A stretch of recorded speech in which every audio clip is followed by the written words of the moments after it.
ሰላም እንዴት ናችሁ? እንግዲህ ወደ ቻናሌ ስለመጣችሁ አመሰግናለሁ። እንግዲህ ባጭሩ ከዚህ በፊት የሰራኋቸው ቪዲዮዎች አሉ፣ ግን ኮሜንት ላይ በጣም ብዙ ጥያቄዎች እየጠየቃችሁ ስለሆነ ይሄንን ማብራሪያ ለመስጠት መጥቻለሁኝ። ፀሐይ ነው፣ ዋክ እያደረኩኝ ነው፣ ግን በአጭሩ ለማብራራት እሞክራለሁኝ። በመጀመሪያው በባለፈው ቪዲዮ ሰርቼ ነበረ የሻንጣ ስራ ለመጀመር የህንድ የሻንጣ ስራ ለመጀመር ምን ያህል ብር ያስፈልጋል፣ ካፒታል ምን ያህል ነው የሚያስፈልገው፣ እንዴት ነው የምንሰራው፣ የት ነው የምንሄደው፣ እንዴት ነው ትኬት ቡክ የምናረገው፣ ሆቴል እንዴት ነው የምንይዘው፣ ከዛ የት ነው የምናርፈው፣ የት ነው የምንገዛው፣ እቃ ምንድን ነው የሚገዛው፣ እንዴት ነው የሚገዛው፣ የት ያዋጣል፣ ኢንዲያ ይሻላል፣ ዱባይ ይሻላል፣ ቻይና ይሻላል፣ የት ነው ብንሄድ የሚያዋጣን የሚሉትን ነገሮች በሙሉ በአጭሩ ለማብራራት እሞክራለሁኝ። ከዚህ በፊት የነበረው ቪዲዮ ላይ ኢንዲያ እያለውኝ የቀረጽኩትን ቪዲዮ ፖስት አድርጌላችኋለሁኝ። አይ ቲንክ 35 ደቂቃ ነው 40 ምናምን ደቂቃ ፖስት አድርጌያለሁኝ፣ ግን ብዙ ሰው ያየው አልመሰለኝም። ስለዚህ አሁን በደንብ ለማብራራት እሞክራለሁኝ በዚህኛው ቪዲዮ። ምን ያህል ካፒታል ያስፈልጋል ለሚለው ከመጀመሪያው የኢንዲያም የዱባይም ተመሳሳይ ነው። እስከ 400,000 ብር፣ ምናልባት አሁን የገንዘብ ምንዛሬ ስለጨመረ እስከ 450,000 ብር ድረስ ሊደርስ ይችላል። ግን እናንተ እንደመደባችሁት ነው። ምክንያቱም እቃ የምትገዙትን እቃ በደንብ ማወቅ አለባችሁ። የት ነው ሄጄ እማርፈው፣ እንዴት ነው፣ ምን ያህል በጀት ያስፈልገኛል፣ ምን ያህል ካፒታል ያስፈልገኛል የሚሉትን ነገሮች በሙሉ ዲሳይድ አድርጋችሁ መጀመሪያ ፕላን ተደርጎ መውጣት አለባችሁ ማለት ነው። ቤት በኩል ነው የሚሄደው፣ መንገዴን እያየሁኝ ነው። እሺ ሶሪ። አይ ቲንክ በሆነ መስሪያ ቤት በመሀል ላቋርጥ ነው። አይ ዶንት ቲንክ ዴይ ማይንድ፣ ግን ኦኬ እሺ እንቀጥላለን። ስለዚህ ኢንዲያ ያዋጣል ዱባይ? የመጀመሪያው ጥያቄ ኢንዲያ ያዋጣል ዱባይ የሚለውን ልመልስላችሁ። የራሳችሁ ኦርደር ካላችሁ፣ ያ ማለት የሰው ኦርደር ሰው ማግኘት የምትችሉ ከሆነ፣ እቃ መሸጥ የምትችሉ ከሆነ፣ ኦንላይን መሸጥ የምትችሉ ከሆነ፣ ለሱቆች ማስረከብ ወዲያውኑ ማስረከብ የምትችሉ ከሆነ ህንድ ያዋጣችኋል። ለምን? እቃ በጣም ርካሽ ነው። ሙሉ ለሙሉ የራሳችሁን እቃ መያዝ ትችላላችሁ። ስለዚህ ህንድ ያዋጣችኋል፣ ምንም ጥያቄ የለው። ነገር ግን የራሳችሁ ኦርደር ከሌላችሁ የሰው ኦርደር ከሆነ ማምጣት የምትፈልጉት፣ ያ ማለት የሰው እቃ በኪሎ ተከፍላችሁ በሻንጣ ማምጣት የምትፈልጉ ከሆነ ዱባይ ያዋጣል። ለምን? ዱባይ በጣም ብዙ ነጋዴዎች እቃቸውን በደርዘን ይገዙና እቃቸውን እንደዚህ ሰው በኪሎ ይዘው ለሚሄዱ ልጆች ይሰጣሉ። ስለዚህ እሱ ያዋጣቸዋል። ለምንድን ነው እንደዛ ያልኩት? ሙሉ ለሙሉ የሰው እቃ ይዞ መምጣት ያዋጣል እያልኩኝ አይደለም። ባይ ዘ ዌይ እያልኩ ያለሁት ግማሽ እቃ ቢያንስ እንኳን ሙሉ 3 ሻንጣ ነው መያዝ የሚቻሉ አይደለም። ከህንድም ከዱባይም ቢያንስ 3ቱንም ሻንጣ ኦርደር ባታገኙ አንድ ሻንጣ ወይም አንድ ሻንጣ ከግማሽ ኦርደር ማግኘት አለባችሁ። ከዛ ደግሞ ትንንሽ ነገሮች ላይክ ሞባይል፣ ትንንሽ ነገሮች ስላችሁ ሳይዝ ዋይዝ ማለት ነው። ሞባይል፣ ላፕቶፕ፣ ታብሌት፣ ኤርፓድ ምናምን እንደዚህ አነስ ያሉ ነገሮችን እንትን ማለት የምትችሉ ከሆነ በስመ አብ ወልድ፣ ምንድን ነው ይሄ? ሶሪ እሺ፣ የሆነ ጠመንጃ የሚመስል ነገር አይቼ እነሱ ነገሮችን ማምጣት የምትችሉ ከሆነ፣ ኦርደር መቀበል የምትችሉ ከሆነ ተጨማሪ ይሆናችኋል ማለት ነው። መንገዱን ላሳያችሁ እንደሚሄድበት እንደዚህ ያሳያችሁ ልሂድ መሰለኝ።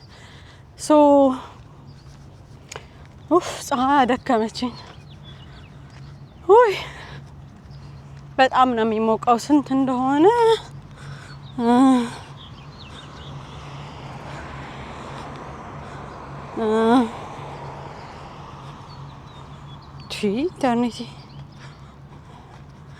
ኢንተርኔት እየሰራ አይደለም። ኤኒዌይስ ወይዘሩን ላሳያችሁ ነው። 85 ይታያችኋል።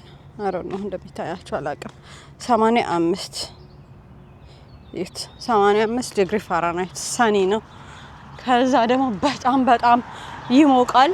ሂሚዲቲ ትንሽ አለው ግን ኢትስ ኦኬ ያው ለእናንተ ማለሆነ የለም። ኤኒዌይስ እየተከታተላችሁኝ ያላችሁ ሰዎች ካላችሁ ምናልባት አንዳንድ ሰው ይደክማል በመሀል ዝም ብሎ ሙሉ ቢዝነስ መስማት ይደክመዋልና ለዛ ነው በመሀል ቀልድ መጨመረው። መቀለዴ አይደለም ግን ያው አትሊስት ተንፈስ ላርጋችሁ ብዬ ነው። ሶ የሰው እቃ ይዛችሁ ግማሽ የሰው እቃ ግማሽ የራሳችሁን ይዛችሁ የምታመጡ ከሆነ ከዱባይ ያዋጣችኋል። ኢንዲያ ጨርቅ ነገር የምታመጡ ከሆነ በተለይ የልጆች ልብስ የምታመጡ ከሆነ የልጆች እቃ የምታስረክቡ በተለይ ደግሞ የራሳችሁ ሱቅ ያላችሁ ሰዎች ካላችሁ በስመ አብ በቃ ምን ልበላችሁ የመጨረሻ በጣም ነው የሚያዋጣው። በጣም ነው የሚያዋጣው። ስለዚህ ላይክ ብትሞክሩት ይሻላል። ላይክ ሰው ይሮጣል እንዴ? እኔ ለመራመደው ራሱ ደክሞኛል። እዚህ ሀገር ችግር አለባቸው። በጠራራ ፀሐይ ይሮጣል ሰው። ስለዚህ በጣም ነው የሚያዋጣው። ምን ያህል ብር ያስፈልጋል? ሁለቱም ተመሳሳይ እስከ 400 እስከ 450 ሺህ ብር ድረስ እንግዲህ ምንድነው ኤክስቼንጅ ሬት እየተወደደ ስለመጣ ነው እንጂ 350 300 ያዋጣ ነበረ። አሁን ቲኬትና የህንድ ቲኬትና ቪዛ ምናምን አጠቃላይ እስከ 130 ድረስ ይጨርሳል። የሰው እየመጣ ስለሆነ ወደ እኔ ላዙር። የዱባይ ደግሞ የቲኬት ቪዛን ጨምሮ እስከ 100,000 እስከ 110,000 ድረስ ሊሆን ይችላል። ስለዚህ እነሱን ካደረጋችሁ ቪዛ ደግሞ የኢንዲያ ሲሆን ቪዛ የምታገኙት የ3 ወር ቪዛ ነው። የዱባይ ሲሆን ቪዛ የምታገኙት እንዳጠያይቃችሁ ነው። የቱሪስት ቪዛ ከሆነ የጠየቃችሁት የ30 ቀን አለ፣ የ60 ቀን አለ። የትራንዚት ቪዛ ከሆነ ደግሞ ሞስትሊ ነጋዴዎች በሙሉ የሚወስዱት የ5 ቀን ቪዛ ነው። ላይክ ሰኞ ከገባችሁ ሰኞ በማታው ትገባላችሁ፣ አርብ በጠዋቱ ትወጣላችሁ ማለት ነው። ያ ማለት ሰኞ ያላችሁ ቀን ሰኞ በማታ ገብታችሁ ማታውኑ ስትገዙ ማደር አለባችሁ። ከዛ ያላችሁ ቀን ማክሰኞ፣ ሮብ፣ ሐሙስ ናት 3 ቀን። አርብ ዕለት በጠዋቱ የምትወጡት አይቆጠርም። ሰኞ ዕለት ደግሞ በማታ ነው የምትገቡት። ይታያችኋል ልጁ ከጀርባ ያለ ቤት ነው እንዴ ተሸክሞ መሄደው። እቺን የምታክል ቆይ ላሳያችሁ። እቺን በምታክል ሳይክል ቤት የሚያክል ሻንጣ ተሸክሞ ይሄዳል። እንደ ግራ የገባቸው ናቸው እነዚህ ያሉት።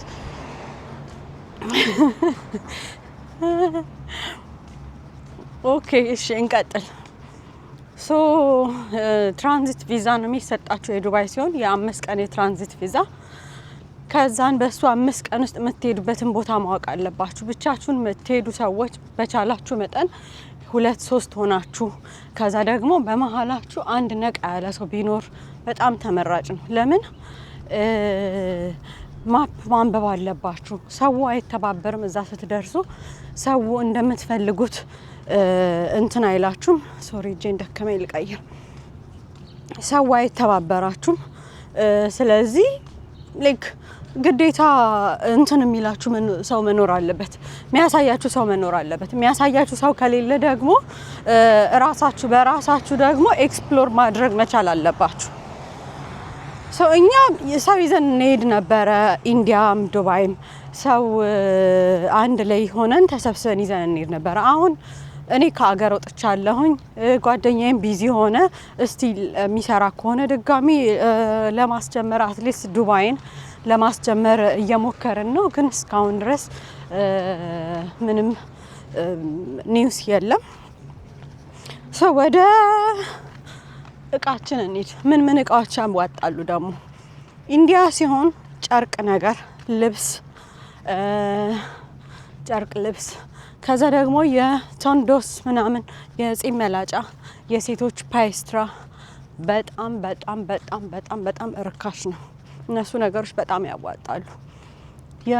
ከዱባይ ሲሆን ደግሞ ከዱባይ አክቹሊ ሁሉም ነገር ያዋጣል፣ ግን ዋጋ እንደ ህንድ አይደለም። ህንድ ትንሽ ረከስ ይላል። ከዛ ደግሞ አማራጫችሁም ትንሽ ሰፋ ያለ ነው ህንድ ላይ ሲሆን፣ ዱባይ ብዙም ያን ያህል እንደ ኢንዲያ አማራጭ የለውም። ዱባይ ሲሆን አልጋ እንደ ምርጫችሁ ነው። ለምሳሌ እኔ አሁን አልጋ ሚይዝ የነበረው ሆቴሎች ላይ ነበረ፣ ላይ ሎው 3 ስታር የሆነ ሆቴል ትንሽ አነስ ያለ ኳሊቲው በጣም ያን ያህል ልደርበት ምናምን ብላችሁ ጓግታችሁ የምትሄዱበት አይደለም። ነገር ግን አይከፋም፣ ለስራ እስከሆነ ሄድ ነው ምንም ችግር የለም ብላችሁ ደርሳችሁ የምትመጡበት አንድ እንደሱ ያለ አማራጭ። እኔም ከፍል የነበረው ስንት ድራም እንደሆነ በእውነት ትዝ ሊለኝ አልቻለም። ግን ጄኤስኤስ ፓላስ በብዛት የማርፈው ኦልሞስት ሁል ጊዜ የማርፈው የነበረ ጄኤስኤስ ፓላስ የሚባል ነው። ልክ ከበኒያስ ስኩዌር ስትወጡ በቀኝ በኩል አስፓልቷን እንደተሻገራችሁ ፊት ለፊት ነው።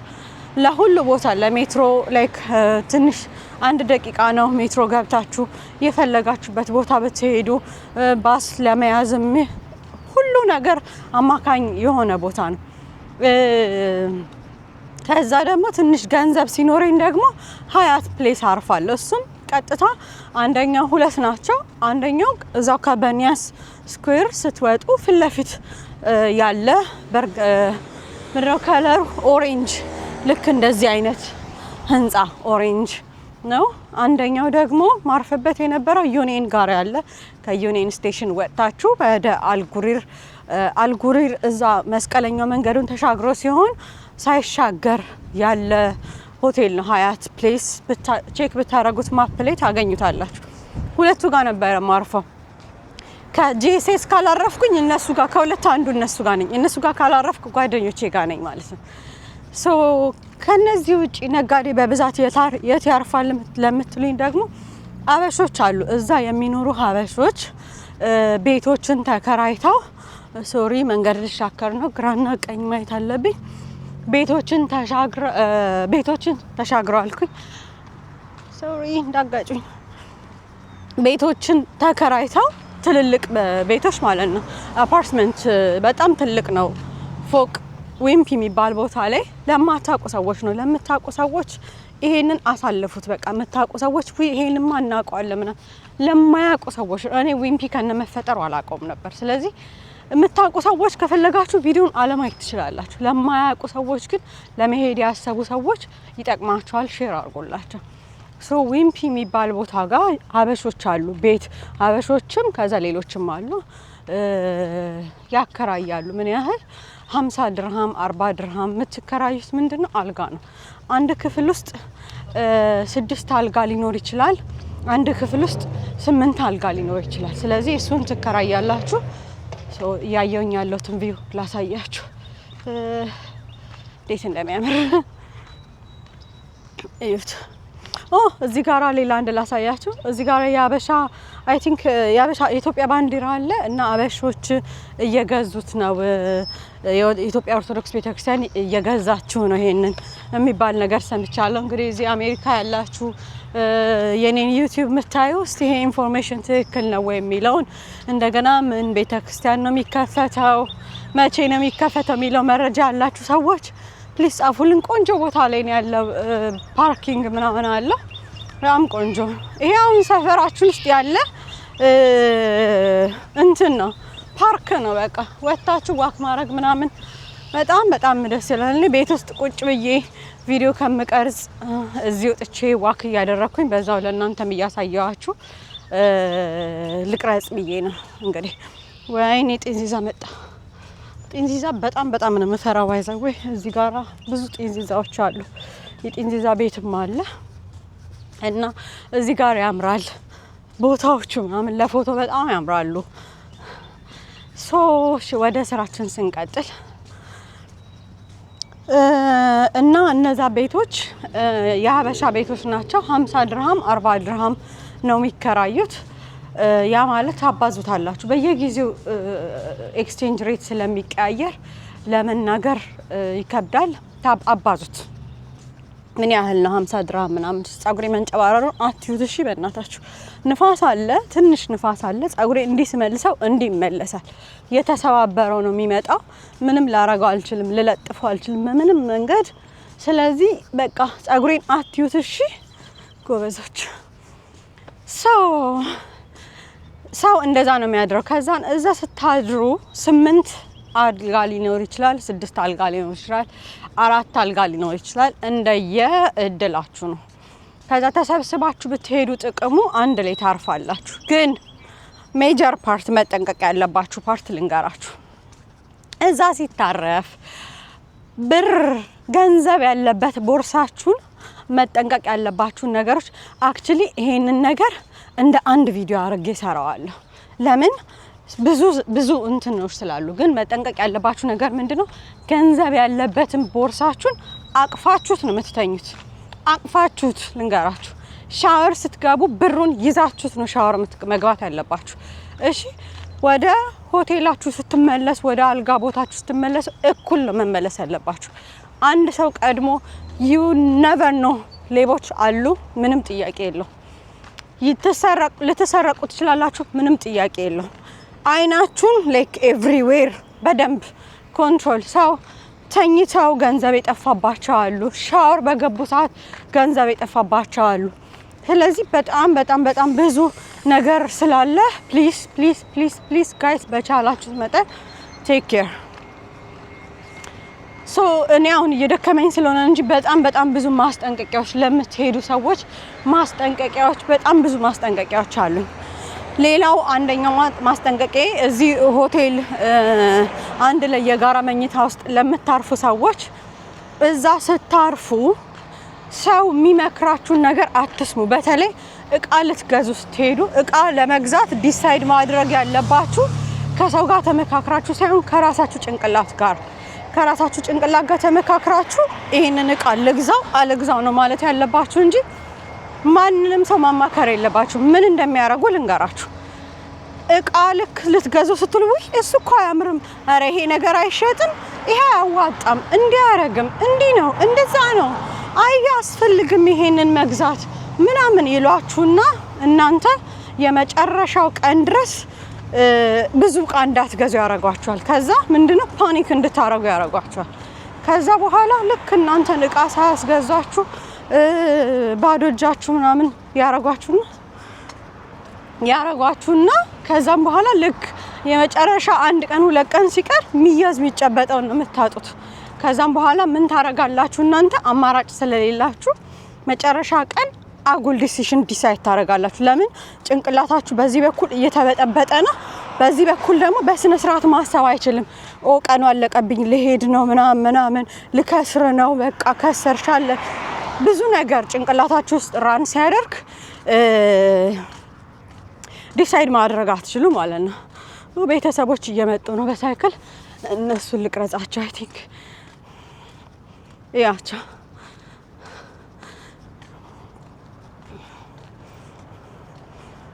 ስለዚህ ቆይ አንድ ጊዜ እነሱ ይለፉና ቀርጽ እንትን እላቸዋለሁ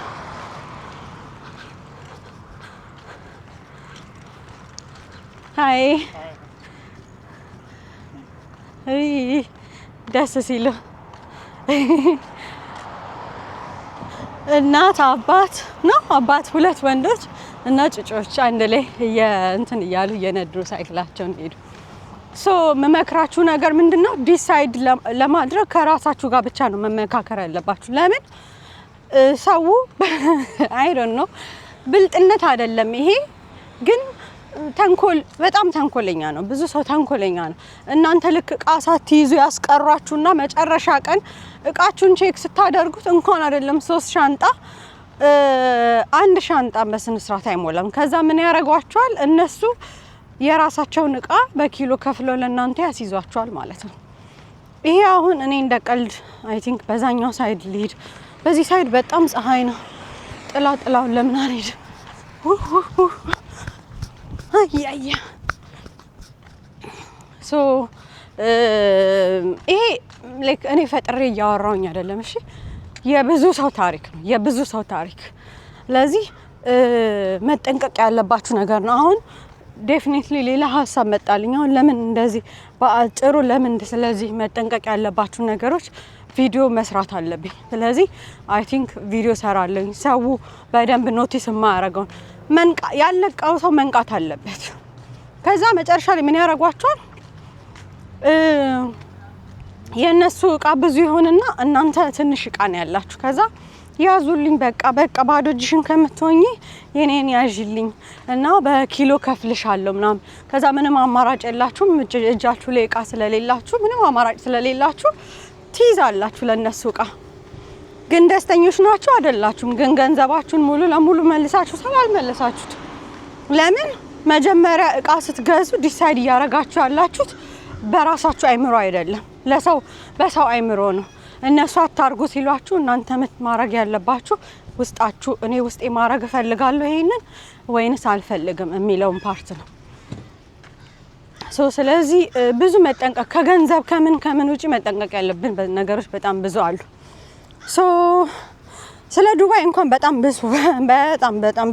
ብዙ ምክሮች አሉኝ። እንዳልኳችሁ በሌላ ቪዲዮ መጠንቀቅ ያለብን ነገሮች ቪዲዮ ሰራላችኋለሁ። አይ ዶንት ኖ ሜቢ አሁን ካለከመኝ ቤት ስገባ አሁኑኑ ቪዲዮ ሰራና ፖስት አረጋለሁ። ካልሆነ ሜቢ ከነገ ወዲያ ስራ ከሌለኝ አረግላችኋለሁ። ሌላው ምን ላይ ነበርኩኝ? ህንድ ሆቴል ስትይዙ ሆቴል ላይ ነን አይደለ? ህንድ ሆቴል ስትይዙ አንደኛ በጣም ጥሩ ማርኬቱ መጨረሻ ላይ ልታርፉበት አብዛኛው ቱሪስት የሚያርፍበት ኩላባ ማርኬት የሚባል አካባቢ ነው። በአብዛኛው ነገር ደግሞ ልትገዙበት ልታገኙበት የምትችሉት መሐመድ አሊ የሚባለው ሮድ ላይ ነው። መሐመድ አሊ ሮድ ላይ አልጋ ብትይዙ እንዴት ነው የሚበጠብጠው? ሞተር ነው መኪና ነው? አልጋ ብትይዙ ቦታው ሬት አንብቡ። አልጋ booking.com ላይ ቼክ ታደርጉና ወይም ደግሞ አጎዳ ላይ ቼክ ታደርጉና ግን ሬታቸውን አንብቡ። ጉግል ላይ ግቡና ይሄ ሆቴል ስንት ሬት ተሰጥቶታል፣ ሬቲንጉስ እንዴት ነው፣ ምን ያህል ሰው አፕሪሺየት አድርጎታል፣ ምን ያህል ሰው 5 ስታር ሰጥቶታል፣ ምን ያህል ሰው ምንድን ነው የሚለውን ነገር በደንብ አንብቧቸው። ከዛም በኋላ ስታነቡት በደንብ ትረዳላችሁ። ለምን አብዛኛዎቹ መሐመድ አሊ ሮድ ላይ ሮጬ ተሻግሬ ነበር እናንተን እያየሁ። መሐመድ አሊ ሮድ ላይ ያሉ ሆቴሎች በሙሉ በጣም ይሸታሉ ስላችሁ ይሸታሉ አይገልጸውም። በቃ አናታችሁ ነው የሚዞረው፣ ማሰብ አትችሉም። ስለዚህ ሆቴል የምትይዙትን በጣም ተጠንቀቁ። ኩላባም ላይ እንደዚሁ ተመሳሳይ። ከዛ ደግሞ የሆቴሎቹን ፒክቸር ገብታችሁ እዩ። ፖስት ያደረጉትን የሆቴሉ ኦነሮች ሳይሆን ተጠቃሚ ፖስት ያደረገውን ቪዲዮዎች ገብታችሁ እዩ፣ ቼክ አድርጉ። ከዛ ሆቴል መስመጡ። ምክንያቱም እናንተ ጤነኞች ካልሆናችሁ በስነ ስርዓት በጤና ባለው መንገድ ተገበያይታችሁ መምጣት አትችሉ። ለዛ ነው። እሺ አይ ቲንክ ለዛሬ በጣም ደከመኝ የእውነት። ወደ ቤት እየተመለስኩኝ ነው። የሚቀጥለውን ቪዲዮ ደግሞ ሰራላችኋለሁ።